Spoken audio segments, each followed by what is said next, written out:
Simon Manuruva emyaka 14 ku rwo mu cyare cya Buzeyo mugombora ya Nyarusinza akaterwa ibaro magwe 2022 kandi kwihobwe atwira ashutame hamwe. Ndi gushimira abantu bashoboye kutwitaho bakabashoboye kutugumuma umuzakomezanye urukundo kandi cyo ndifuza mukaduha ibishengesho.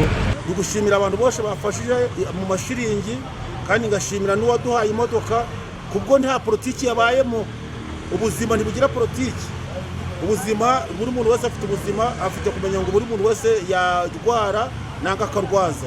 Ogu akashanyarechwe kachifo cyona kandi ayirukangizibwe omwirwaro mulago okutunga obujanjabi. Ngo turasaba rero ngo abari kutwumva bazi mu iki gikorwa kirahari mukomeze kwitegura kuko ntabwo tuzi birava mu rwarire. Uyu mwana ashobora kugerayo bakavuga ngo araja India kandi ubushobozi bw'ababyeyi ntabo hari.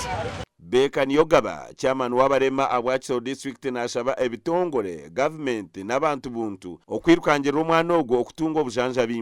Umwana oburema bumukwasire ni gaspine bifida babe spine injury kuko murakimanywa kamukwata habwo injura ikibari kikamutera kandi ndabusima abantu okukizo kubamuyamba aba bantu bamutwara murago miliyoni 2 za mutwiro murago zurundinwa abatura konkane bagira ngo becetaga sente nyingi okubasa kurebera umusigazogu kuwakwa warebe mbozeji no basa kwera ekejo rukurabira ahasimweji no tumushanzu 2 nkaga ni 550 eriyo mazina ga Gad Gakara nwato rino kwebembera akakikwa ko kurundana no mojogu empia zo kumuraguruza gashakwa Kate atuzarirwe.